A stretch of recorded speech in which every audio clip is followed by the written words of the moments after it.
Good morning students. आज हम लोग सेकेंड ईयर फिजिक्स के दूसरे लेसन स्थिर वैद्युत विभव तथा धारिता के बारे में चर्चा करेंगे। उसकी जो पहली टॉपिक है वह है वैद्युत विभव।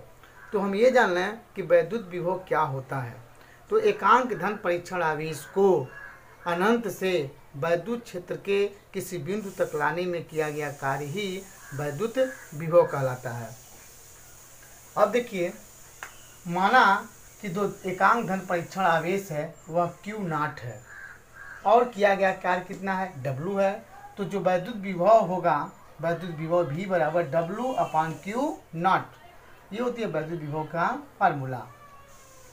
अब देखिए, वैद्युत विभव का मात्रक W का मात्रक जूल, इसका मात्रक कूलाम, तो हो गया विभव का मात्रक जूल प्रति कूलाम। इसका बीमी सूत्र भी लिख सकते हैं। तो W का बीमी सूत्र m/L²T/-2, Q की जो डायमेंशन होती है वो 80 होती है, तो उसको सॉल्व करके हम लिख सकते हैं बीमी सूत्र वैद्युत विभव का m/L²T/-3 A/-1। इसकी जो दूसरी टॉपिक है वो है विभवांतर, उसके बारे में हम लोग पढ़ेंगे। तो सबसे पहले ये जानना है कि विभवांतर क्या होता है। तो एकांक धन परीक्षण आवेश को वैद्युत क्षेत्र में एक बिंदु से दूसरे बिंदु तक ले जाने में किए गए कार्य को इन बिंदुओं के बीच विभवांतर कहते हैं। देखिए, तो माना ये Q0 जो है इस प्लस Q आवेश के इलेक्ट्रिक फील्ड में वैद्युत क्षेत्र में लाया गया है। अब इस वैद्युत क्षेत्र में हमने दो बिंदु A और बिंदु B लिया है। तो इस धन परीक्षण आवेश को इस बिंदु B से बिंदु A तक ले जाने में जो किया गया कार्य होता है, ये इन दोनों बिंदुओं के बीच विभवांतर होती है। तो माना इसको जब हमने B से A तक ले गया तो जो किया गया कार्य है मेरा कितना है, W, और धन परीक्षण आवेश कितना है, Q0। तो इन दोनों बिंदुओं के बीच जो विभवांतर होगा VA - VB बराबर W/Q0। कहेंगे सर ये क्यों आप माइनस लिखे हैं, वही माइनस लिखे हैं तो VA में से VB को क्यों घटाए हैं, क्योंकि विभवांतर क्या है, इन सिरों के बीच होने वाले विभव में अंतर को कहते हैं विभवांतर। तो जो A पर विभव है वह उच्च है और जो B पर विभव वह निम्न है। तो क्या करेंगे, VA - VB बराबर W/Q0। ये रहा मेरा विभवांतर। विभवांतर का भी मात्रक वही है जो विभव का है, जूल प्रति कूलाम। इन जूल प्रति कूलाम को हम वोल्ट भी कह सकते हैं, अर्थात जूल प्रति कूलाम के अलावा भी इनको हम वोल्ट कह सकते हैं। अब हम पढ़ें बिंदु आवेश के कारण किसी बिंदु पर वैद्युत विभव। तो माना बच्चों, बिंदुओं पर एक बिंदु आवेश प्लस Q लिया गया है और इससे R दूरी पर स्थित बिंदु A है जिस पर हमको वैद्युत विभव ज्ञात करना है। इसके लिए हमने क्या किया कि इस बिंदु O से x दूरी पर एक बिंदु B लिया और इस बिंदु B पर हमने एक परीक्षण आवेश को लिया है, परीक्षण आवेश को। तो इस प्लस Q आवेश के कारण इस परीक्षण आवेश पे लगने वाला जो बल होगा वह बल इसको क्या करेगा, रिपेल करेगा, प्रतिकर्षित करेगा, उसको दूर भगाएगा। तो कूलाम के नियम के अनुसार इस बिंदु आवेश के कारण इस परीक्षण आवेश पे लगने वाले बल को ज्ञात कर लिया जाए।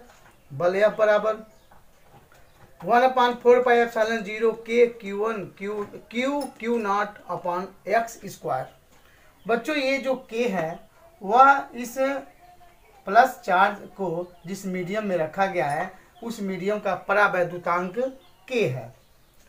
अब देखिए, तो जब ये x² जो दूरी है वह O से और जो परीक्षण आवेश रखा गया उनके बीच की दूरी, यानी दो आवेशों के बीच की दूरी। तो हम लोग क्या पढ़े थे कूलाम के नियम में, F बराबर 1/4πε0 Q1 Q2/r²।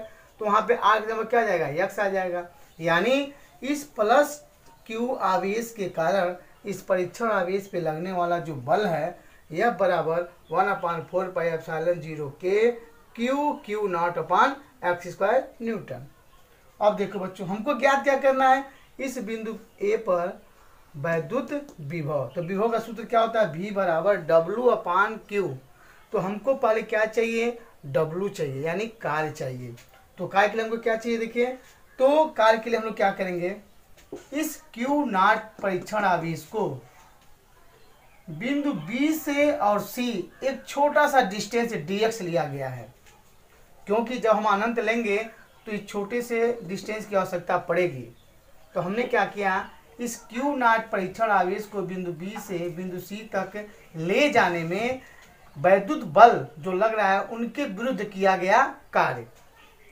क्यू नॉट को बी से सी तक लाने में किया गया कार्य, क्योंकि हम इस जो ये रिपेल करता है, प्रतिकर्षित करता है, अब उसके विरुद्ध हम काम कर रहे हैं, बी से सी तक ला रहे हैं। तो बी से सी तक लाने में किया गया कार्य W बराबर F into minus D x. Minus समझ गए होंगे, हम इधर आ रहे हैं, विपरीत आ रहे हैं, प्रतिकर्षित के विरुद्ध फोर्स लगा रहे हैं, तो डिस्टेंस क्या हो गया मेरा माइनस डी एक्स के रूप में, F into minus D x.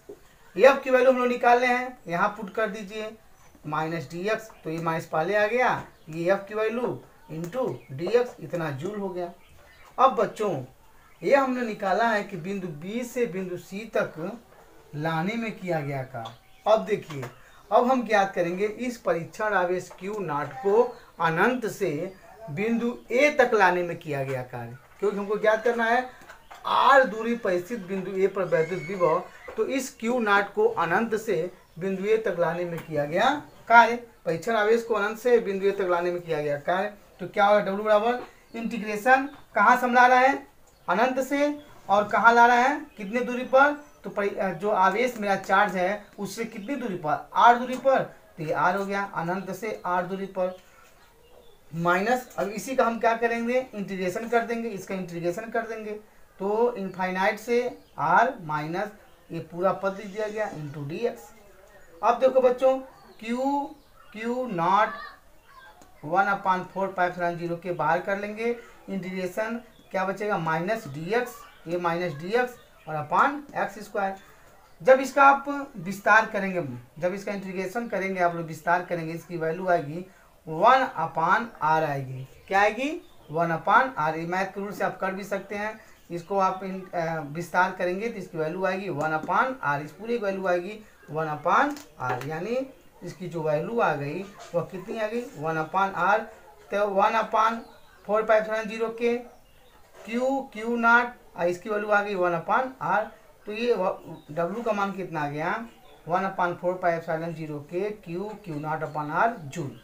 अब हमको क्या ज्ञात करना है, तो अब अनंत से बिंदु ए तक हमने ला दिया, तो किया गया कार्य इतना है, और परीक्षण आवेश की वैल्यू कितनी है क्यू नॉट, तो हम भी की वैल्यू निकाल सकते हैं, किया गया कार्य अपान क्यू नॉट। तो W की वैल्यू आप भरेंगे अपान क्यू नॉट, तो क्यू नॉट से यह क्यू नॉट कैंसिल हो जाएगा, तो बचेगा 1/4π0 के क्यू अपान आर। और आपको मालूम है जो परावैद्युतांक होता है वह निर्वात अथवा वाई के लिए कितनी होती है, k=1, तो उस कंडीशन में भी की वैल्यू हो जाएगी 1/4π0 क्यू अपान आर वोल्ट, ये आप कह सकते हैं जूल प्रति कूलाम, चाहे क्या कर सकते हैं वोल्ट। ये रहा बिंदु आवेश के कारण किसी बिंदु पर वैद्युत। आइए बच्चों अगले हेडिंग के साथ, वैद्युत द्विध्रुव के कारण वैद्युत विभव। तो अभी इसके पहले हम पढ़े बिंदु आवेश के कारण वैद्युत विभव। अब हम लोग पढ़ेंगे अगर डाइपोल है तो इस डाइपोल के कारण बिंदु पर, किसी बिंदु पर वैद्युत विभव कितना होता है। तो एक है अक्षीय स्थिति, पहले हम लोग पढ़ेंगे अक्षीय स्थिति, इसके पहले मैं आपको चर्चा कर चुका हूँ, अक्षीय मतलब ठीक इसके अनुदिश। तो अक्षीय स्थिति में डाइपोल ए भी लिया गया है, जिसमें एक प्लस क्यू आवेश एक माइनस क्यू आवेश, उनके बीच की दूरी बहुत ही अल्प 2l ली जाती है। इसके मिड पॉइंट से जो दूरी होती है इस आवेश की l, इस आवेश की l, तो माना इस डाइपोल के मिड पॉइंट से, या कभी भी कहते हैं डाइपोल से r दूरी पर स्थित बिंदु P पर वैद्युत विभव हमको ज्ञात करनी है। जब भी ये चीज ध्यान दीजिएगा, अगर कहता है डाइपोल से r दूरी पर, मतलब डाइपोल के मिड पॉइंट से r दूरी पर स्थित बिंदु P है, हमको वैद्युत विभव ज्ञात करनी है। बच्चों तो आप इसके पहले पढ़े थे कि बिंदु आवेश के कारण किसी भी बिंदु पर उत्पन्न वैद्युत जो विभव होती है V बराबर 1/4π0 Q अपान R, ये हम लोग पढ़ चुके हैं। अब इसी फॉर्मूले को हम लोग यहाँ प्रयोग करेंगे, एक प्लस Q आवेश के कारण बिंदु P पर विभव, एक माइनस Q के कारण बिंदु P पर विभव। तो पहले ज्ञात किया जाए प्लस Q आवेश के कारण बिंदु P पर विभव, डाइपोल है तो निश्चित है प्लस Q आवेश भी होंगे माइनस Q आवेश भी होंगे। तो पहले ज्ञात किया जाए कि वैद्युत द्विध्रुव के प्लस क्यू आवेश के कारण बिंदु P पर वैद्युत विभव। इसी फॉर्मूले से 1/4πε0 के क्या बताता है कि यह जो डाइपोल है उस जिस मीडियम में रखा गया है उस मीडियम का परावैद्युतांक के है। तो उसके अनुसार हो गया Q/R। अब देखिए प्लस क्यू आवेश से P के बीच की दूरी, ये दूरी R है, ये दूरी L है, तो ये क्या हो जाएगी R माइनस L। तो हम लिख सकते हैं V1 बराबर 1/4πε0 के Q/, ये हो जाएगा R माइनस L। अब देखिए माइनस क्यू डाइपोल के माइनस क्यू चार्ज के कारण इस बिंदु P पर उत्पन्न वैद्युत विभव या कितना वैद्युत विभव होगा, तो माइनस क्यू के कारण जो डिस्टेंस होगी, ये दूरी R है, ये दूरी L है, तो कुल दूरी हो जाएगी R प्लस L, कुल दूरी हो जाएगी R plus L minus Q के लिए। तो पुनः फार्मूला ज्ञात करें V2 के लिए, V2 बराबर 1/4πε0 के Q/ कुल डिस्टेंस R प्लस L। बच्चों ध्यान देना, जो वैद्युत विभव होता है वह एक अदिश राशि है और एक ही बिंदु P पर V1 भी हो रहा है, V2 भी, तो इस बिंदु P पर जो परिणामी होगा अदिश राशि होने के कारण दोनों के बीजगणितीय योग के बराबर होगा। तो हम लिख सकते हैं V बराबर V1 प्लस V2। अब यहाँ से V1 की वैल्यू V2 की वैल्यू रखेंगे तो दोनों में देखिए Q/4πε0 के Q/4πε0 के हम कॉमन कर लेंगे, तो क्या बचेगा 1/R माइनस L, अब माइनस 1/R प्लस L, क्योंकि एक की जो वैल्यू आएगी, ध्यान देना बच्चों, एक की जो वैल्यू आएगी वह माइनस आएगी। क्या आएगी? माइनस। एक की वैल्यू क्या आएगी? माइनस, क्योंकि हम माइनस क्यू के कारण लेंगे तो इसकी वैल्यू क्या आ जाएगी? माइनस। तो V1 प्लस V2 करेंगे, लेकिन इसका चिन्ह क्या आ जाएगा? माइनस पुट करेंगे, माइनस आ जाएगा। अब यहाँ तीय गुणा कर दीजिए, तो तीय गुणा करके सॉल्व करेंगे तो आ जाएगा Q/4πε0 के, और इसकी जो वैल्यू आएगी अंश के रूप में 12 और हर में आ जाएगी R² माइनस L²। आपको या इसको लिख सकते हैं V बराबर इसको एक साथ 2QL और R² माइनस L²। हम जानते हैं L की जो वैल्यू है, वो R की अपेक्षा बहुत ही कम है, तो L² और भी कम होगा, तो L² को छोड़ देंगे हम लोग, तो क्या बचेगा 1/4πε0 के और 2QL। इस 2QL को हम लिख सकते हैं इलेक्ट्रिक डाइपोल मोमेंट,